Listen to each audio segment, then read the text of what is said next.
బట్టతలతో బాధపడుతున్నారా? ఆధునితనమైన పద్ధతిలో hair transplantation చేయబడును. Face clinic, Hyderabad. నమస్తే, వెల్కమ్ టు సుమన్ టీవీ. బంగారం ధరలు రోజు రోజుకు సరికొత్త రికార్డును క్రియేట్ చేస్తున్నాయి. ప్రతిరోజు పెరుగుతూ వస్తుంది. ఇవాళ ఒక్కరోజు ₹930 వరకు పెరుగుతూ వచ్చింది. అసలు ఇలా గోల్డ్ రేట్స్ పెరగటానికి రీజన్స్ ఏంటి? ఇంకా ఎంతవరకు పెరిగే ఛాన్స్ ఉంది? ఈ అంశంపై మాట్లాడేందుకు మనతో పాటు లైవ్ కాల్లో సిద్ధంగా ఉన్నారు బిజినెస్ అనలిస్ట్ ప్రశాంత్ గారు. నమస్తే ప్రశాంత్ గారు. నమస్తే అండి. ప్రశాంత్ గారు, బంగారం ధరలు రోజు రోజుకు పెరుగుతూనే వస్తున్నాయి. ఈ ఒక్క రోజే ₹930 పెరిగి కూర్చుంది. సో లాస్ట్ ఇయర్ ఏప్రిల్లో మనం చూసుకున్నట్లయితే 62,400 ఉంటే ఈ ఇయర్ ఏప్రిల్కి వచ్చేసరికల్లా ₹9,000 వరకు దాదాపుగా పెరిగి 71,000కి వచ్చేసింది. ఎందుకు ఇంత వేరియేషన్ ఉంది సార్? ఎందుకు రోజు రోజుకు పెరుగుతూ వెళ్తుంది? ఏంటి రీజన్స్? మనము ఇది వరకు వీడియోలో చెప్పుకున్నట్టు బంగారం అనేది గత 2-3 సంవత్సరాలకే కాదు, గత దశాబ్ద కాలంగా కూడా స్థిరంగా పెరుగుతూ వస్తున్న వస్తువు. ఎందుకు అంటే బంగారం ఎప్పుడు కూడా ఆర్థిక అనిశ్చితికి ఒక హెడ్జ్ లాగా అనమాట. ఆర్థిక అనిశ్చితి ఉన్నప్పుడు ఒక ఆపద రూపంలో ప్రతి ఒక్కరూ ఎటువైపు చూస్తారంటే బంగారం వైపు చూస్తారు. ఆర్థిక అనిశ్చితి అన్నప్పుడు ఏంటంటే యుఎస్ లో ఉన్న పరిస్థితులు జనరల్ గా సర్వసాధారణంగా ప్రపంచంలో ఉన్న ఆర్థిక పరిస్థితిని అంతా కూడా యుఎస్ మార్కెట్ కంట్రోల్ చేస్తుంది. యుఎస్ మార్కెట్ లో డాలర్ బలహీనపడిన, యుఎస్ మార్కెట్ లో వడ్డీ రేట్లు ఉంటాయి, ఇక్కడ ఫెడరల్ రేట్స్ అంటారు, అవి పెరిగినా తగ్గినా సో అటువంటి ఇంపాక్ట్ ఎప్పుడు కూడా బంగారంపై పడుతుంది. అలాగే మనం గత 2 సంవత్సరాల నుంచి చూస్తే మనలాంటి సాధారణ చిన్న స్థాయి బంగారం ఖరీదు చేసే రీటైలర్స్ కాకుండా దేశాలు కూడా బంగారు కొనడం మనం చూసాం. గత సంవత్సరం మాత్రమే 2023లో దాదాపుగా 1,000-1,200 టన్నులు మొత్తం దేశాలు కొనుగోలు చేశాయి.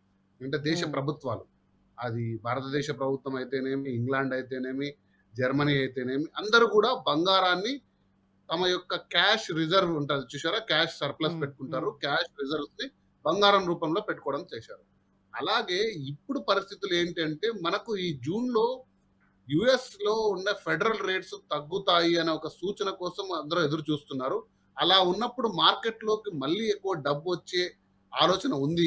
ఆ రూపంలో మనకు ఇమ్మీడియట్ గా మనకు ఇప్పుడు ఒక 2,000 వరకు, 2,700 వరకు ఈ 2-3 మంత్స్ లో మీరు చూస్తే దాదాపు 71,000 వెళ్ళే పరిస్థితి వచ్చింది. సో ఎప్పుడైతే ఈ పరిస్థితులు మనం అంచనాలు వేస్తున్నారో ఆర్థిక నిపుణులు, దానికి తగ్గట్టుగానే మదుపరులు కూడా వాటిని ప్రొక్యూర్ చేసుకోవడం. లిమిటెడ్ గోల్డ్ లేదు మనకు ప్రపంచంలో. గోల్డ్ అంతా కూడా దాదాపుగా అంతరించిపోయింది. అంటే మైన్ చేసిన గోల్డ్ కొంచెమే మిగిలింది. సో అదే మనకు ఉన్న అన్ని దేశాలకు అదే అవసరం కాబట్టి దాని రేటు పెంచడం తప్ప వేరే మార్గం ఏం లేదు. కానీ ఇది ఎప్పుడో ఒక స్థాయి, ఏదో ఒక స్థాయిలో మళ్ళీ స్టెబిలైజ్ అవుతుంది. బట్ ఖచ్చితంగా గణనీయంగా మళ్ళీ పడిపోయే పరిస్థితి అయితే రాదు బంగారం. అంటే గతంలో మనం చూసుకున్నట్లయితే 30,000, 40,000 ఉండేటప్పుడు ఒక్కసారిగా పెరిగినా కూడా మళ్ళీ కొంచెం తగ్గుతూ వస్తూ ఉండేది. కానీ ఈసారి మనం గమనించేట్లయితే లాస్ట్ ఇయర్ నుంచి అసలు పెరగడమే తప్పితే గానీ అసలు తగ్గడం అనేది ఎక్కడ కనిపించటం లేదు. ఇది ఇంకా అవును. ఇట్లానే పెరుగుతూ పోతుంది. ఎంతవరకు పెరిగే అవకాశం ఉంటుంది? మనము గతసారి కూడా అనుకున్నాము. లాస్ట్ ఏప్రిల్‌లో మనం వీడియో చేసినప్పుడు ఇలానే అడిగారు. మీరు అడిగినప్పుడు నేను చెప్పాను 70,000 స్థాయి దాదాపుగా లాస్ట్ ఇయర్ ఎళ్ళొచ్చు అనేది అంచనా. బట్ వాటి అంచనా మాత్రమే. ఎందుకంటే ఈ ఆర్థిక అనిశ్చితి కొన్ని 2-3 త్రైమాసికాలు, 2-3 క్వార్టర్స్ వరకు కంటిన్యూ అయితే దాన్ని రెసెషన్ అంటారు. యుఎస్‌లో ఒక నెగెటివ్ ఎకనామిక్ గ్రోత్ వస్తే అప్పుడు రెసెషన్ అంటారు. సో 3-4 క్వార్టర్స్ వరకు కూడా ఎకనామిక్ గ్రోత్ అనేది సరిగ్గా లేనప్పుడు ప్రతి ఒక్క దేశం అయితేనేమి, ముదుపరులైతేనేమి బంగారం వైపు సేఫ్ గా పెట్టుకున్నారు వారిలో ఉన్న కొద్ది మొత్తాన్ని.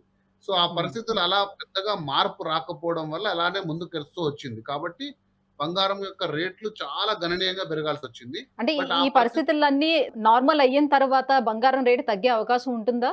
లేకపోతే స్థిరంగా ఉంటాయా తగ్గడం అలా? అంటే బంగారం రేటు తగ్గడం అంటూ ఉండదు. కరెక్ట్ అయితది. అంటే ఒక స్టేజ్‌లో స్టాగ్నెంట్ అయితది. అంటే చాలా రోజులు అదే స్టేజ్‌లో ఒక రూ. 1000 అటు ఇటులో గాని పడడం అంటూ ఉండదండి. ఎందుకంటే అంత స్థాయిలో పెరిగిన బంగారాన్ని మరీ అంత కిందికి తరిగే అవకాశం అయితే లేదు. ఎందుకంటే బంగారం ఎప్పుడు లాంగ్ టర్మ్ ఇన్వెస్ట్‌మెంట్ కింద పెట్టుకుంటారు. ఈరోజు కొని రేపు అమ్మే సాధనంగా బంగారాన్ని ఎప్పుడు పెట్టుకోరు. అలా ఉన్నవాళ్ళు స్టాక్ మార్కెట్‌లో గాని, ఇంకో రూపంలో పెట్టుకుంటారు. బంగారం గాని, భూమి గాని కొంచెం లాంగ్ టర్మ్ ఇన్వెస్ట్‌మెంట్ కింద పెట్టుకుంటారు. కాబట్టి అంత స్థాయిలో పడిపోయే అంశం అయితే కాదండి. అంత అంత స్థాయిలో పడిపోయే అవకాశాలు కూడా లేవు. బట్ ఒక స్టేజ్‌లో ఈ స్టీప్ గ్రోత్ ఉంది చూసారా? అది ఖచ్చితంగా ఆగిపోయి ఒక అంటే కాన్స్టాంట్ అమ్మకాలు కరెక్షన్. తగ్గినప్పుడు రేటు తగ్గే అవకాశం ఉండదా అండి? అదే అండి. మనకు ఎప్పుడు 2 ఫ్యాక్టర్స్ చెప్తుంటాను నేను. బంగారంలో ఎప్పుడు గూడా మనము ముదుపరులుగా ఆలోచిస్తామంటే స్మాల్ రిటైలర్‌గా మీరెళ్లి ఒక ఆర్నమెంట్ కొనుక్కునే బంగారం యొక్క డిమాండ్ ప్రకారంగా చూస్తారు. కానీ బంగారాన్ని కేవలం బిస్కెట్‌ల రూపంలో మనము పొదుపు జేసుకోవడానికి స్మాల్ టైమ్ ఇన్వెస్టర్లు మనం గాని, మీరు గాని, నేను గాని ఒక 10 గ్రాముల బిస్కెటో లేదంటే గిన కొంచెం అయితే గిన పెద్ద స్థాయి వ్యక్తులైతే గిన ఒక కిలో బంగారమో లేకపోతే బ్యాంకులైతేనేమి, దేశాలైతేనేమి టన్నుల్లో తీసి పెట్టుకుంటారు. ఈ బంగారానికి ఎక్కువ డిమాండ్ ఉంటుంది. ఈ బంగారమే ఎక్కువ శాతం గూడా. అలాగే ఎప్పుడైతే ఈ దసరా సీజన్ గాని, దీపావళి సీజన్‌లో బంగారుకొచ్చే డిమాండ్ వల్ల కరెక్షన్స్ చాలా తక్కువుంటాయండి. ఆర్థిక హ్మ్. అనిశ్చితి వల్ల వచ్చిన డిమాండ్స్ ఎప్పుడు పెద్దగా ఉంటాయి. కాబట్టి మనము కొనడము, అమ్మడం అనేది వేరే రూపంలో ఉంటుంది. అది ఆర్థిక అనిశ్చితిని తోడై ఉంటుంది. ఈ నెల 26 నుంచి మూడ ఉంది. ఇంకా పెళ్ళిళ్ళ సీజన్ లేదు. పెళ్లి ముహూర్తాలు గూడా లేవు. ఇవన్నీ తగ్గే అవకాశం ఉంది కాబట్టి, సో కొనుగోలు గూడా తగ్గుతుంది కాబట్టి, బంగారం ఏమైనా తగ్గే అవకాశం ఉంటుందేమోనని కొనుక్కునే వాళ్ళ ఆలోచన. ఏమంటారు మీరు? బంగారు అనేది ఆహ్, కొంచెం అంటే రిటైల్ మార్కెట్‌లో ఉండే గోల్డ్ అనేది నేను చెప్పాను కదా! కొద్ది శాతమే. బట్ అది ఖచ్చితంగా ప్రైస్ ఫ్లక్చుయేషన్స్‌ని ఆ యొక్క ఫ్యాక్టర్ గూడా డిటర్మైన్ చేస్తది గానీ, అది ఇంత పెద్ద మొత్తంలో అంటే ఇప్పుడు మనం ఇందాక అనుకున్నాం. మనం ఇందాక డిస్కస్ చేసాం గదా! రూ. 900, రూ. 1000, 2000 కరెక్షన్ అయ్యేంత రూపంలో అయితే ఆ డిమాండ్ అనేది మనకు అంతగా చేయదండి. ఆ డిమాండ్ ఆ యొక్క ప్రైస్ కరెక్షన్ అనేది ప్రపంచంలో 2 స్థాయిలు అంటే ఏదైనా గూడా మనకు జియో పొలిటికల్ రీజన్స్ అంటారు. అంటే ఏదైనా దేశాల మధ్యన యుద్ధాలు గాని, రాజకీయ అనిశ్చితి ఉన్న పరిస్థితుల్లో గాని, లేదా ఆర్థిక అనిశ్చితి అంటే మనకు ఎకనామికల్ అన్‌సర్టెనిటీ క్రైసిస్ కంటే గూడా ఉన్నప్పుడు ఎటువైపు ఎళ్ళాలనో తెలియనప్పుడు ఆ ముదుబరులందరూ గూడా they will turn towards gold. But హ్మ్. ఈ స్మాల్ టైమ్ ఇన్వెస్టర్స్ ఉంటారు. అంటే స్మాల్ టైమ్ అంటే ఆర్నమెంట్స్ కానీ పర్చేజ్ చేసి ఈ జిఆర్‌టి జ్యువెల్లర్స్ ఇలా జరిగే ఆర్నమెంట్స్ ఉంటాయి చూసారా?